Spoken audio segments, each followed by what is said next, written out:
मेरा नाम है डीपी पांडे और आज की यह वीडियो बहुत ही महत्वपूर्ण वीडियो है कि आज हमारा समाज यौन संबंधी विषयों पर चर्चा करने से भागता है, चर्चा नहीं करना चाहता है। उस पर चर्चा करने में वो अपने आप को असहज महसूस करता है, जबकि आज के किशोरों के लिए यह बहुत ज़रूरी है। किशोरावस्था में इसका जानकारी उन्हें होनी चाहिए और ख़ासकर किशोरावस्था में आईपीसी के नियमों का और पॉक्सो के नियमों का, उनमें जो अपराध हैं उन अपराधों के बारे में और उन अपराधों में क्या सजाएं हैं उनके बारे में उन किशोरों को अवगत कराना जरूरी है। उन्हें शिक्षित करना जरूरी है, इस विषय का ज्ञान उन्हें होना चाहिए, लेकिन हम उसे नहीं कर पाते हैं, अपने आप को असहज महसूस करते हैं। जानकारी के अभाव में प्रेम प्रसंग के चक्कर में आकर वे लड़के लड़कियां जिनकी एज 18 वर्ष से कम है वो भाग जाते हैं, भागकर शादी कर लेते हैं, उनके बीच सेक्सुअल इंटरकोर्स होता है। तो ऐसे में एज एक बड़ा फैक्टर होता है। इसको देखते हुए वर्ष 2012 में एक कानून बनाया गया, POCSO act, the protection of child from sexual offence 2012, लैंगिक अपराधों से बालकों का संरक्षण अधिनियम 2012। 2019 में उसमें संशोधन भी किया गया कि यदि कोई व्यक्ति किसी बच्चे के साथ, किसी नाबालिग के साथ यदि भेदन या अभेदन कोई यौन उत्पीड़न जिसमें 7 वर्ष से लेकर आजीवन कारावास व मृत्यु दंड तक के प्रावधान किए गए हैं। एक मामला अभी हाल ही में कर्नाटक हाई कोर्ट का था। कर्नाटक हाई कोर्ट ने सरकार की तरफ से की गई अपील को खारिज कर दिया।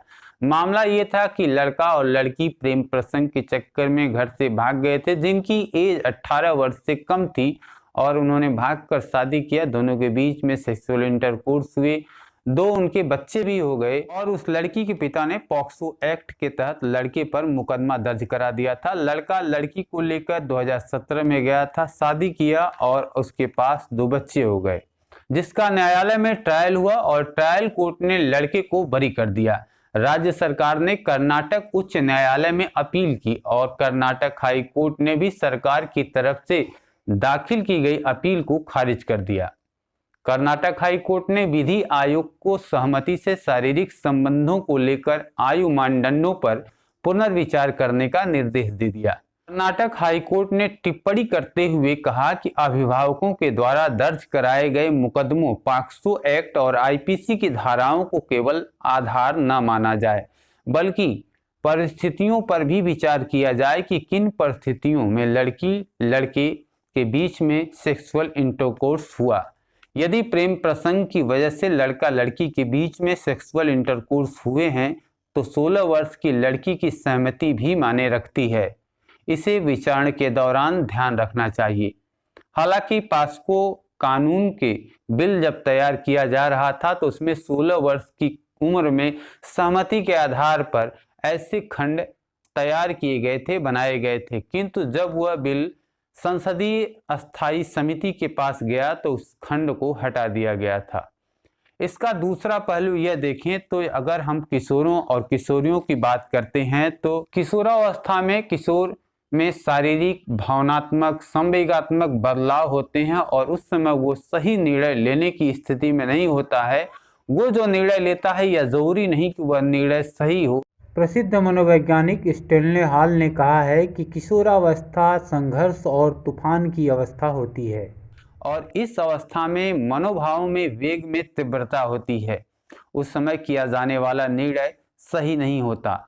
मित्रों, अगर हम न्याय के मूल्यों की बात करें तो पॉक्सो कानून के अनुसार किसी भी नाबालिग लड़की के साथ किए जाने वाला सेक्सुअल इंटरकोर्स, भले ही उसमें उसकी सहमति रही हो, वह बलात्कार कहा जाएगा, क्योंकि ऐसा न मानने पर कानून की अवमानना होगी।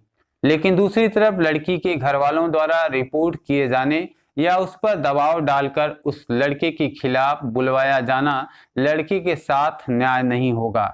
लेकिन यह सही है कि यदि लड़की की सहमति के आधार पर शारीरिक संबंध बनने की उम्र 16 वर्ष होती है तो कई नकारात्मक पहलू भी होंगे, जैसे देह तस्करी के मामले में बढ़ोतरी होगी। आए दिन किशोरियों के साथ तस्करी के मामले आते रहते हैं। कम उम्र की किशोरियों की उम्र ज़्यादा बताई जाती है। ऐसे में उनकी उम्र यदि और कम कर दी जाए तो देह तस्करों के रास्ते और आसान हो जाएंगे।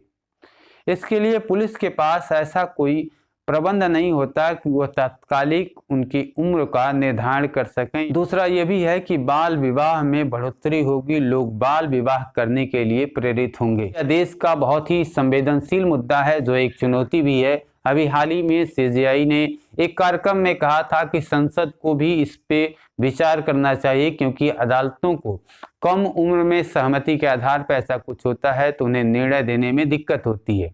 उन्होंने इस बात पर भी जोर दिया कि इसके लिए युवाओं को जागरूक करना चाहिए और अभिभावकों को अपने बच्चों को गुड टच और बैड टच यानी अच्छा स्पर्श और बुरा स्पर्श के बारे में भी बताना चाहिए। वीडियो अच्छी लगी हो तो लाइक कर सकते हैं, शेयर कर सकते हैं। यदि आपका कोई प्रश्न हो तो आप हमें कमेंट सेक्शन में जाके कमेंट कर सकते हैं। वीडियो अंत तक देखने के लिए बहुत बहुत धन्यवाद।